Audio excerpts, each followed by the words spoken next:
Well, now it's time for step 4 in the game design process, and if I said any of the others were my favorite, or if I said I liked them, this one tops them all, and you will see why shortly.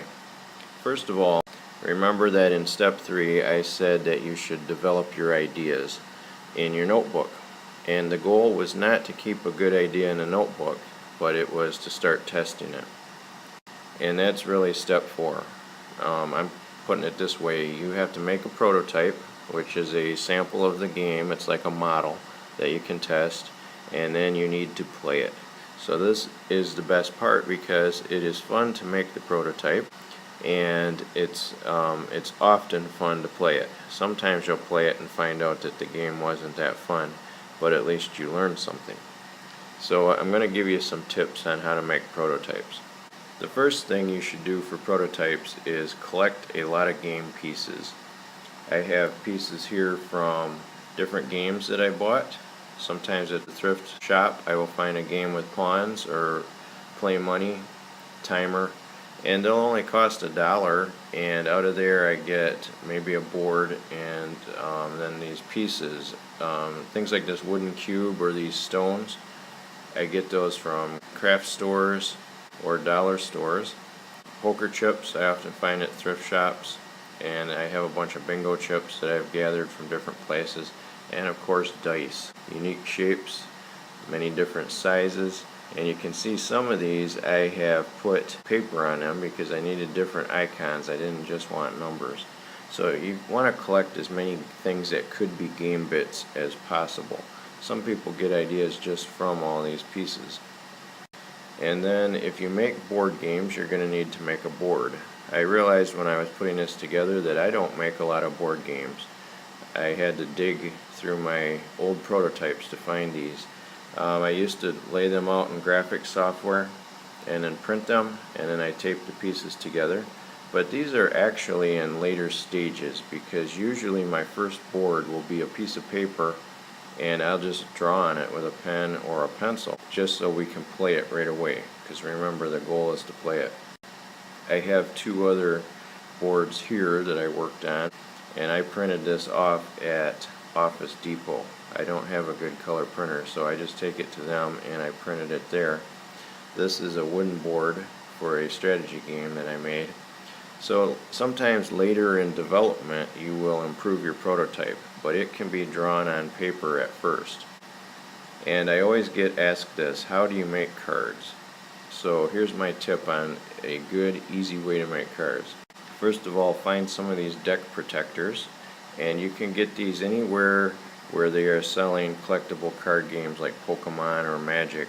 I've seen these at Target and Walmart if you go to that gaming section with the cards, but you could order them online or you could go to a game store and I'm sure they would have some.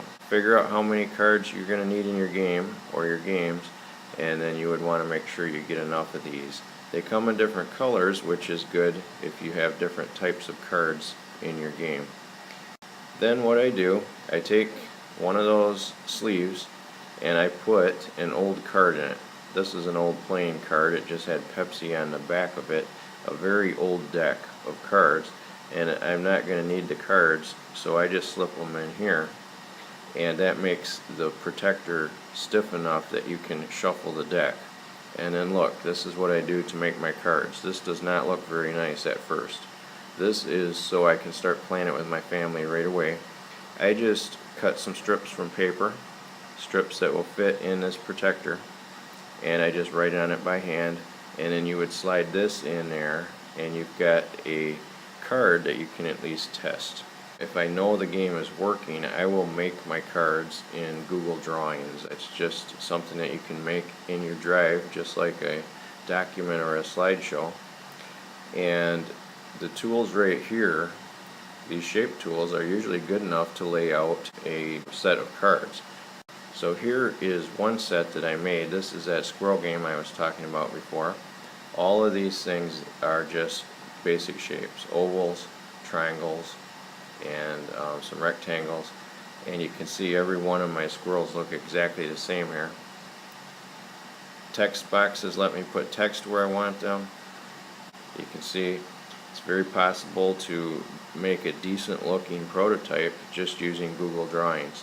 Then you can print that off, cut these cards out, and slip them in those deck protectors. Here's how that prototype looks. And look here, I'm crossing some things off, and here I just slipped a handwritten note in there, because every time that as you're playing it, you're going to find things need to change until the game is as good as you can get it. Here at the end, just something that I want to point out. This is called the iterative process, and it involves 3 steps as I see it. First of all, you're going to play the game, and then when you're done playing it, you're going to ask some questions. You're going to ask yourself some questions, and you should ask the other people that played it. Maybe they're just your family at first, but ask them what they thought about the game. Ask yourself if the game is accomplishing what you want. Were people having fun? And then, depending on those answers, you're going to tweak the game. It's almost certain that game is going to have to be changed. So step 3 is to tweak it.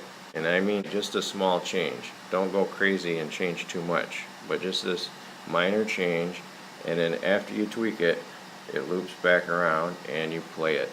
And you just keep doing this until your game is as good as you think it needs to be.